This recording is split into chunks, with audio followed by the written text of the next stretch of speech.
Na periferia das cidades, no interior, nas capitais ou no meio da floresta, o Brasil abriga mais de 3.000 museus. Guiar você por essa rota do conhecimento é minha missão. Para quem não sabe, eu sou uma curiosa câmera de TV. Pé na estrada! Hoje vamos conhecer a segunda parte do Circuito Cultural Praça da Liberdade, que fica em Minas Gerais, na cidade de Belo Horizonte, centro.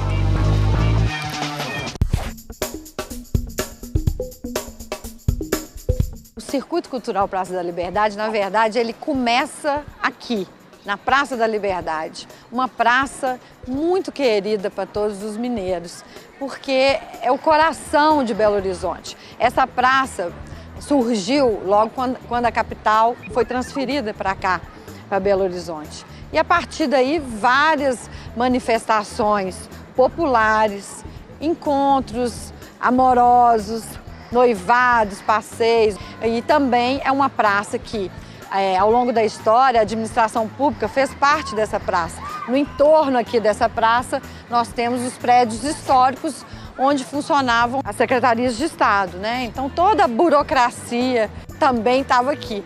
E, com o decorrer do tempo, surgiu essa ideia, né, de transformar esse espaço num espaço voltado para a cultura. Ao todo, são 9 espaços e museus em funcionamento na praça, todos bem diferentes, com vocações distintas. No programa anterior, já conhecemos 3 deles: o Centro de Arte Popular CEMIG, o Museu das Minas e do Metal e o Palácio da Liberdade. No próximo programa, visitaremos a Biblioteca Pública Estadual Luiz de Bessa, o Centro Cultural Banco do Brasil e o Espaço do Conhecimento da Universidade Federal de Minas Gerais. E hoje, vamos conhecer o Memorial Minas Gerais Vale, que conta um pouco dos hábitos nossos de Minas, da onde que vem esse jeitinho nosso e da onde que tudo começa de uma maneira bastante interessante. Nós temos o Arquivo Público, que atende aos pesquisadores. E o Museu Mineiro, que guarda um rico acervo de pinturas históricas, achados arqueológicos, mobiliários, artes sacras, que contam a formação da cultura mineira.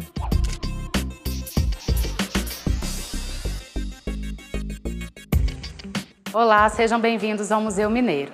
Esse prédio originalmente foi construído para ser a residência do secretário de Agricultura, que não chegou a se mudar para cá.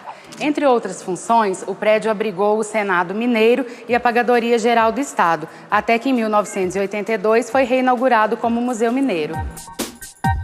Quando o Arquivo Público Mineiro foi criado, em 1895, uma sala especial foi criada para o recolhimento e classificação de objetos de arte históricos, que viriam a compor o acervo do museu.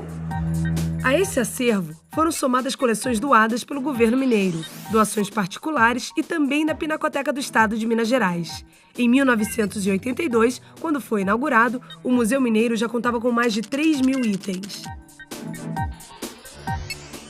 A coleção Geraldo Parreiras foi iniciada em 1959 pelo engenheiro Geraldo Parreiras, que percorria antiquários e fazendas mineiras, reunindo 187 itens ao longo dos anos. São peças de arte sacra do século XVIII e início do século XIX, entre imaginários, pratarias, oratórios, em grande variedade iconográfica dos temas, com exemplares eruditos e populares e vertentes estilísticas como o barroco e o rococó. Então, essa vitrine traz essa produção que vem da região de Barão de Cocais. Então, há uma semelhança, né, na fisionomia, né, na construção dessas imagens. Um outro exemplo é de um outro mestre, que na verdade recebe o nome de Piranga, né, pelo local de onde provém, né, a construção das imagens, né, que seria do Vale do Piranga. Elas têm também, né, essa inventividade, né, esse traço típico da produção desse local. Outro caso de atribuição, que é uma atribuição recente, são peças que são atribuídas ao Aleijadinho, mas que há críticos que consideram, né, controverso essa afirmação. Os olhos puxados, um traço que o Aleijadinho costuma repetir. A barba que nasce abaixo do lóbulo da orelha.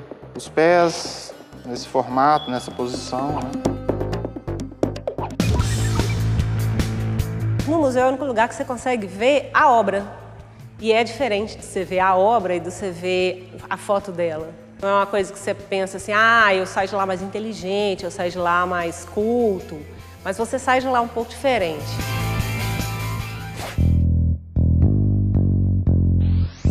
Essa é a sala do Arquivo Público Mineiro, que guarda um pouco da história de Minas. Entre os objetos curiosos está esse relógio atribuído a Tiradentes. O indício para tal atribuição são essas iniciais do nome dele aqui, ó. José Joaquim da Silva Xavier. Esse quadro do escultor mineiro Aleijadinho foi pintado uns 50 anos depois de sua morte. É a única imagem dele que se tem notícia. Outro objeto interessante é a Sapá. Ela deu início às obras da construção de Belo Horizonte.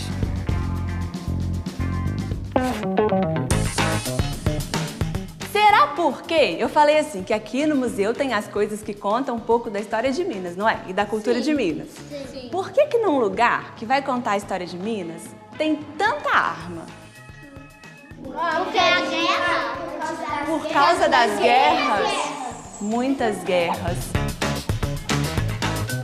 Aqui tem armas que eram utilizadas pela polícia, pelo exército, pelas várias instituições de proteção do Estado. Olha só, teve uma guerra aqui em 1932 e esse era um capacete de um soldado.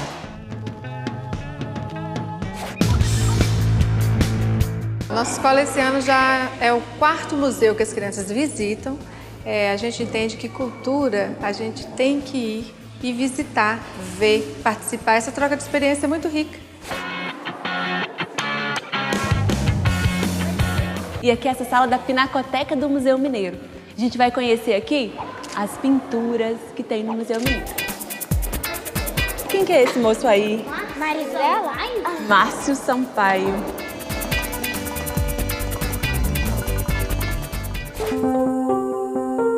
A Má Notícia, Óleo sobre Tela de Belmiro de Almeida, foi adquirida pelo governo do estado em 1897 em Ouro Preto. A mulher retratada na pintura tem um semblante de tristeza e desespero ao ler uma má notícia numa carta que contém uma tarja preta. Até meados do século XIX, as cartas que traziam notícia de morte eram marcadas com essa tarja negra. E talvez por esse motivo, essa pintura foi associada a maus presságios.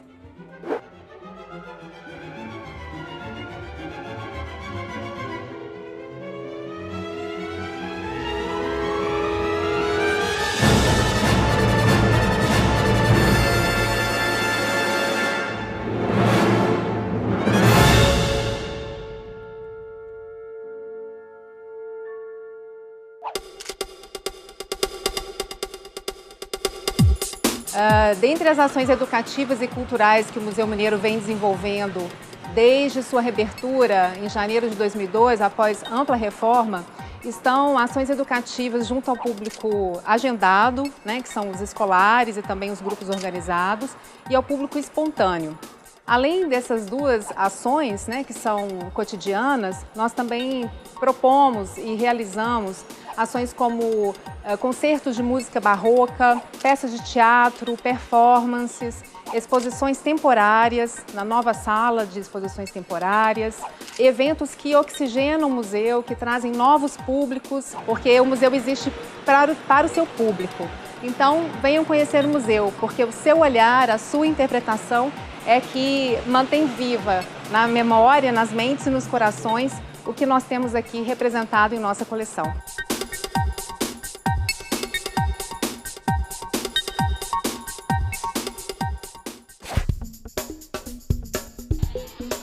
Andando um pouquinho mais adiante na praça, chegamos ao Arquivo Público Mineiro, onde os visitantes têm acesso a milhares de documentos que remontam aos períodos colonial, imperial e republicano. Bem-vindos! Estão chegando ao Arquivo Público Mineiro, a instituição cultural mais antiga do estado de Minas Gerais. Essa instituição tem a missão de recolher toda a documentação considerada de valor permanente e que deve servir de fonte de informação para a administração pública, para os pesquisadores e para os cidadãos, porque essas informações registram todas as ações do governo do estado de Minas Gerais ao longo de 120 anos. O prédio onde ele está abrigado foi construído em 1897 para ser residência do secretário de Finanças. Esta é a sala de referência, é a recepção aqui do Arquivo Público Mineiro, é onde os pesquisadores recebem orientação sobre o que pode ser consultado no acervo, o que pode ser encontrado para os diferentes assuntos de pesquisa. Aqui nós temos o acesso à documentação que está digitalizada e microfilmada, que é o fundo, e aqui também a gente dá orientação aos pesquisadores a respeito dos usos dos instrumentos de pesquisa, né? A título de curiosidade, né, do que pode ser encontrado aqui no acervo do APM, né, fazendo referência ao episódio da Conjuração Mineira, né, também conhecido como Inconfidência Mineira, a gente tem aqui um documento de 1821 da Secretaria de Governo da província, intitulado de O Marco da Infâmia, né, que é por meio do qual a coroa portuguesa determina a destruição de um monumento que foi construído em Ouro Preto, na Rua São José, em homenagem aos Inconfidentes. Antes da proclamação da República, esse movimento da Inconfidência, né, era tido como uma traição pela coroa portuguesa, né? E depois a figura desses envolvidos no movimento, ela foi ressignificada, né? O Tiradentes passou a ser tido como um herói. Aqui a gente tem uma foto muito interessante que é da inauguração, né, do monumento em homenagem a Tiradentes em Ouro Preto, na Praça Tiradentes, né, em 1894. E o acervo é bem diversificado, olha só. Fotografia, documentos cartográficos, iconográficos, imagens em movimento.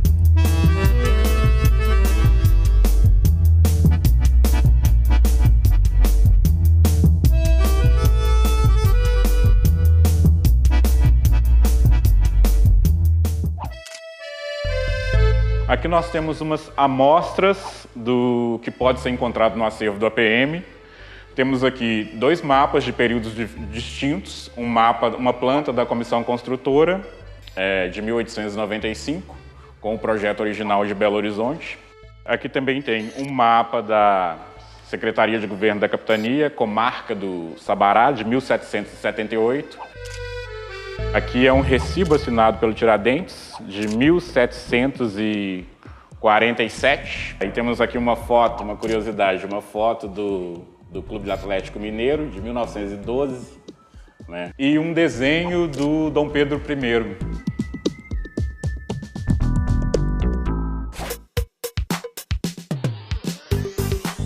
Nessa sala funciona o projeto Memória da Administração do Estado de Minas Gerais, que tem como objetivo organizar o acervo da Secretaria do Estado no início da República. Desde 2006, já foram organizados 5 fundos documentais, entre eles o da Secretaria do Interior da Agricultura e da Chefia de Polícia. Separei para vocês aqui uma documentação que a gente acha relevante. Primeiramente, mostrarei notas falsas, datadas de 1899, ou seja, início da República. E é bom esclarecer que no início do período republicano em Minas, esse crime de notas falsas, de falsificação de moedas e notas, era muito recorrente. Outra documentação importante desse acervo da Chefia de Polícia é os gatunos, que hoje a gente chama de ladrões, estelionatários. Então, isso são fichas descritivas de gatunos.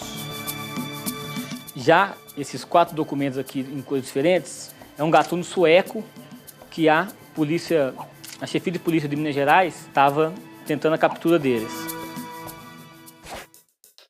O arquivo, quando foi criado, era para recolher toda a documentação referente à história, à geografia, à cultura, produção científica. Hoje, o arquivo recolhe só documento do Poder Executivo, de origem pública, e de origem privada, aqueles que têm uma representação social e cultural para o Estado de Minas Gerais. Um dos documentos mais importantes que a gente tem, que é a primeira Constituição do Estado, Constituição Política do Estado de Minas Gerais, e a lei número 1, que transfere a capital de Ouro Preto para Belo Horizonte. Aqui. Nós, os representantes do povo mineiro, em Congresso Legislativo, decretamos e promulgamos a seguinte lei. Artigo 1º. Fica designada Belo Horizonte para aí se construir a capital do Estado. Um estado que não preserva sua documentação é um estado sem memória.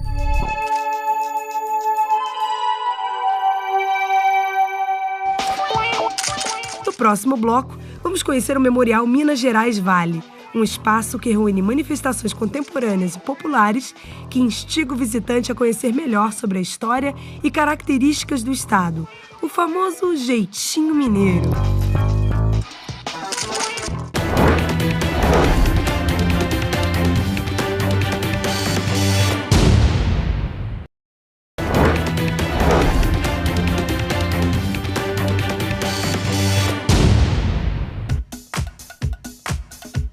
Estamos de volta a Belo Horizonte, Minas Gerais, para continuar nossa visita ao Circuito Cultural Praça da Liberdade. Ao todo, são 9 espaços e museus em funcionamento, o maior conjunto integrado de cultura do Brasil. Nós temos espaços distintos, com vocações distintas. Nós temos espaços só para contação de histórias, saraus de poesia, espaços onde você pode admirar todo o acervo de artistas de Minas. Na realidade, é um encontro de muita informação e de muita cultura. Porque estará em jogo sua própria liberdade. Por isso...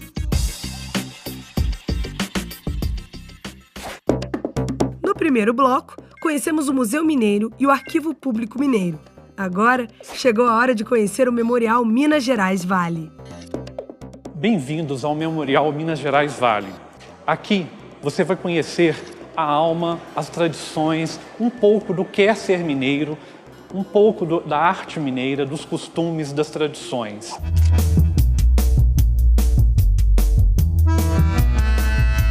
Você vai se sentir acolhido nessa grande viagem por essas tradições mineiras.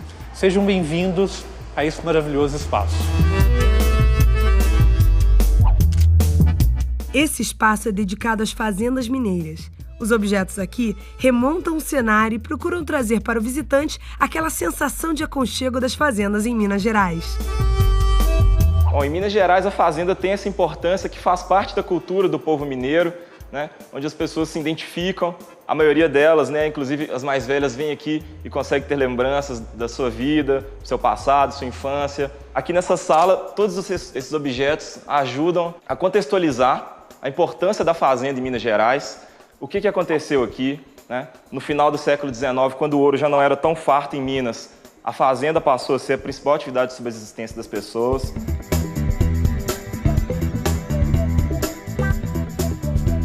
Tem a questão da cristaleira, que até hoje, em algumas casas assim, das pessoas mais antigas, é bem utilizado, né?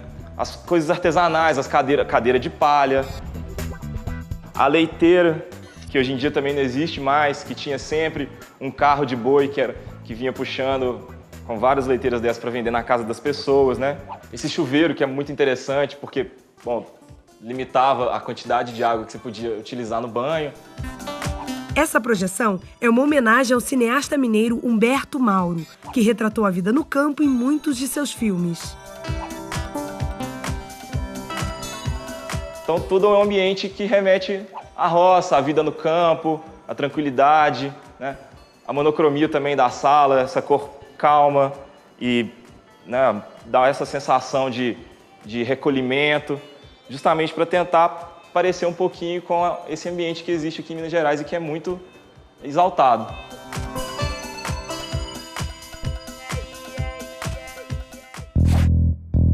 Nessa sala aqui, a gente conta a história de Belo Horizonte.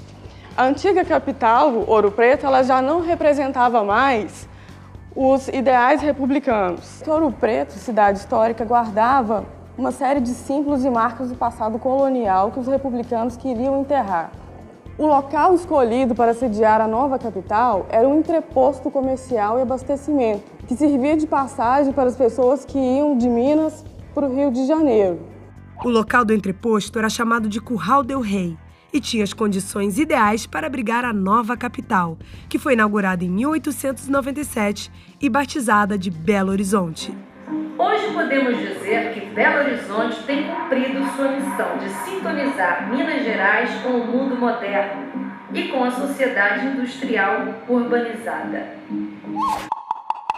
A Sala da Minas Rupestre, ela remonta o passado dos indígenas pré-históricos, com cerca de 12 mil anos, que é a ocupação inicial do estado de Minas Gerais. Embora eles morassem em aldeias instaladas a céu aberto, os indígenas pré-históricos aproveitavam centenas desses abrigos rochosos naturais como suporte para os seus grafismos.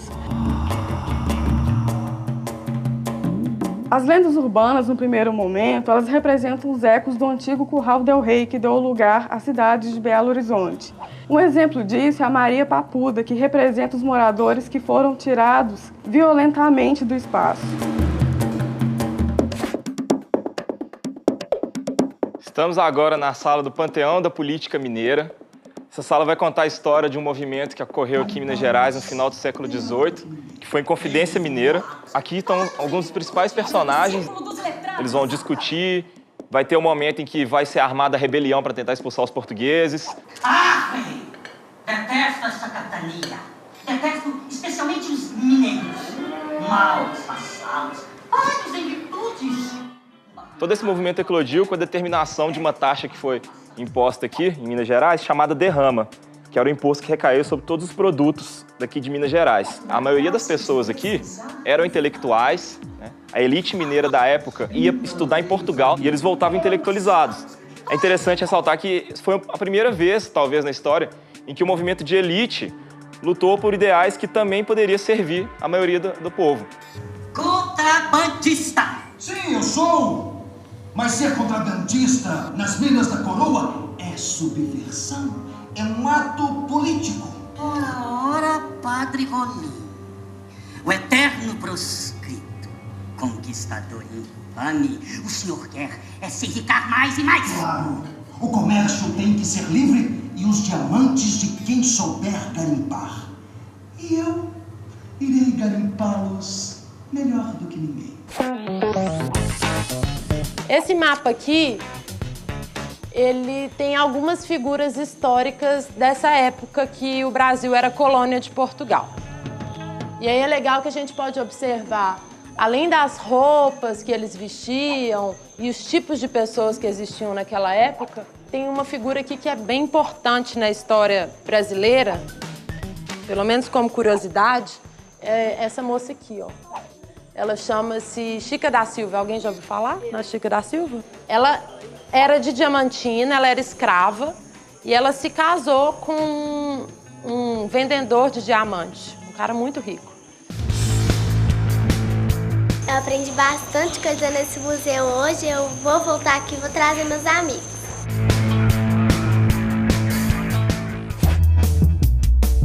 Estamos agora na sala do Vale do Jequitinhonha, que valoriza a cultura do artesanato dessa região do estado de Minas Gerais, que fica a nordeste, vai lá em cima quase encontrando com a Bahia, e que é um artesanato que é muito representativo, muito expressivo. A arte sempre vai ser um reflexo do momento histórico, político, social de um certo local, uma certa comunidade. No Vale do Jequitinhonha isso vai ficar bem mais explícito, né? Porque a vida das pessoas, o dia a dia, vai estar representado aqui através dessas obras.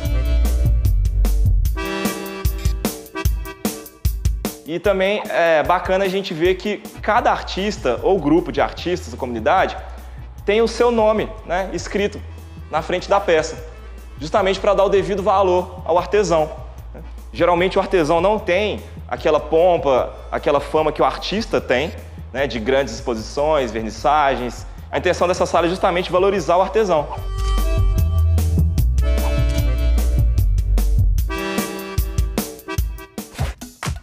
A sala ao lado remete a celebrações festivas religiosas em Minas. A gente tem muita religião de matriz africana em Minas Gerais e principalmente o catolicismo. Então a gente tem aqui várias peças de artesanato de um artesão específico chamado João Alves, e essas peças vão representar várias festividades religiosas que existem aqui. Destacar o patrimônio histórico e cultural mineiro como importante fonte de experiências e emoções é a proposta do Memorial Minas Gerais Vale.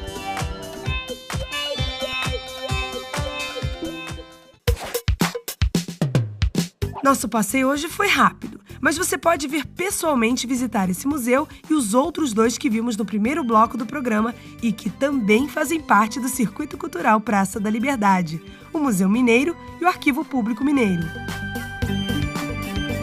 Então anota o endereço: Praça da Liberdade, Centro de Belo Horizonte, Minas Gerais. E você também pode entrar no site para ter mais informações.